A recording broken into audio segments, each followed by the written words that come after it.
I saw an infographic showing the amount of time it takes to finish playing any of the various Fallout video games. And it showed that I think Fallout 4 would take about 50 hours to complete, to do a full playthrough of the game.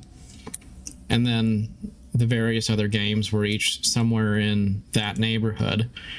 And people were commenting on this, and a lot of people pointed out that 50 hours is really not enough time to complete one of those games if you're the kind of a person who tends to get distracted along the way, collecting things or doing the home camp customization or any of the other various kind of side activities that exist in that game. So you could maybe do a complete playthrough of the game in 50 hours, but the reality is a lot of people who enjoy the game put in somewhere more like thousands of hours into the title.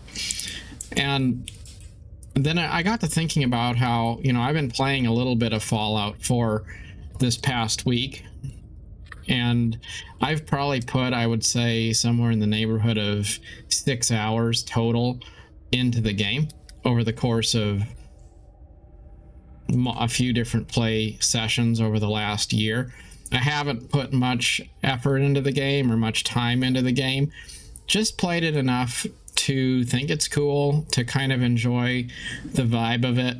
I like the lore and the story of the Fallout universe, and I enjoyed the TV show. But that doesn't mean that I want to commit the amount of time necessary to complete a full playthrough anytime soon. Now, I might, at some point, finish my save game and get to the end, but it might not be this year, it might not be anytime soon, or it might not even be at all, just because it really depends on whether that's kind of what I feel like doing. And many times I just don't, because I might like the franchise, but that doesn't mean that I want to spend so much time in it that it feels like it's a chore. Like I have to, always be coming back to that until it gets finished. And I find that to be the case with a lot of games where I like the game world. There's something about it I enjoy. But where the rubber meets the road, I'd rather just watch a YouTube video where somebody more into the game than me kind of walks through the plot and the story and talks about the gameplay, and maybe I don't even play it at all. Maybe I just kind of live vicariously through those who do. But I think what I do enjoy coming back to again and again is often titles, like for example, Elder Scrolls Online is a great example of this. A game where there isn't any obligation to finish. There isn't any sense of, I'm a certain percentage of the way through the playthrough and I need to put in a certain number of hours to get to a level of completion. It just is what it is. There's stuff to do in the game. There's things I enjoy about it. And it fits in very well with a casual way of play. And then I think about real life activities and all the different things that one might be doing. Like if you're single and you have time to just, sink into a game, that's great.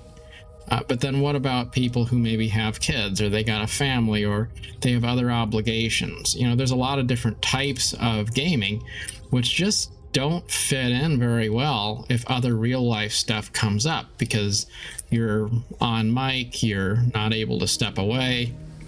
It's a live situation and you don't want to let down your other people you're playing with, or whatever it might be. Or maybe it's something where you need to be listening to the audio and be fully immersed in it, and then you're not able to be immersed in other things that are going on. Like What if I'm playing this game and somebody calls me? Like, I want to be able to just pick up the phone and talk to somebody. I don't want to be thinking, oh, well, I can't do both at the same time. So I think finding things that work well on a casual level, it doesn't mean you can't take them seriously. It's just stuff that fits in well with everyday life and doesn't come with an implied sense of a need for completion. Those are the kinds of things I enjoy. An MMO that maybe I enjoy playing partly because there's a cool community associated with it, but mostly just playing it alone. City builders I like to play because I can just play them while I'm maybe watching TV on the other screen, or play them for 10 minutes and that's okay, or play them for 10 hours and that's okay. You can be serious and you can be casual at the same time. Serious about it in the sense that it's a real, genuine hobby. It's not something that you don't take seriously, but it's also something that doesn't add a sense of obligation into your life. And I think that's kind of interesting to maybe talk about this concept of being a serious casual, in the sense of being interested but not tied down to obligations to do things that maybe aren't fun. Like going back to Fallout. Well, I like the Fallout TV show. I enjoyed it. I enjoy the game when I play it, but do I want to, am I going to enjoy hundreds of hours spent playing that game? Maybe not. Maybe it gets old after a while. And the risk is once you start playing these titles, then you feel like, oh, I gotta finish though. Even if you're not really having fun, like halfway through you aren't really having fun, then you're still going to be coming back to say, well, let me grind some more because, I gotta power through this because I've committed to it. It's just not, I think that's not really healthy. And then in life, it winds up contributing to that sense of, you're always just mired down in tons and tons of things you've signed up for, things that you feel like you've got to do, and you're never really able to catch up. And it's not great when you have that in your, career situations or something. It's not good to have that in a gaming environment. It's not good to, spend your days trying to do what you need to do in life, and then you come home and you feel like there's an obligation for you to power through more projects at home that you don't even really need to be worrying about. So maybe the lesson in there is just you gotta realize that it's okay to not finish something. It's okay to enjoy something for what it is, but not make it something you continue to return to again and again. Like Star Trek is something I'm pretty passionate about in a way, but it's not something that I'm constantly watching or constantly immersing myself in. I've seen most of the shows that I enjoy in Star Trek. I like it, but that doesn't mean that I'm thinking about it every single day.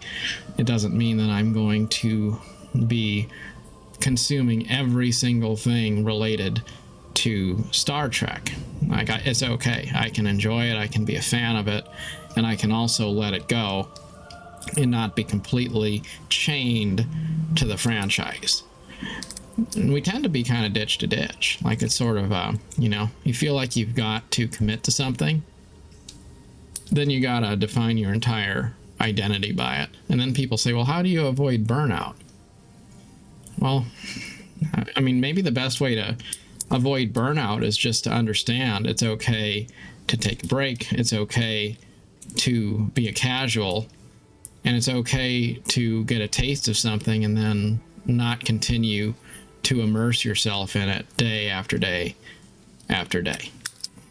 So take things seriously, be committed enough to things to actually get a sense of enjoyment out of them. But if you start to feel like, I don't really feel like playing that, then just don't. And I think we tend to feel like it's a sort of a betrayal if we start to do something and then we decide we want to do something different. We feel like we're betraying a franchise or we're betraying a hobby or something like that. But really, you want to live every day as if it's complete. At the end, you want to be able to say, even if I never do anything else again in my life, I'm complete enough the way I am right now, and don't always feel like, I have to get that completionist thing, whatever it might be, in order to have a life that feels complete. So every day, try to live a life that feels complete, and try to fill your life with activities which also give you the flexibility to do other things that you might want to do whenever they come up. Till next time, as always, thank you for watching.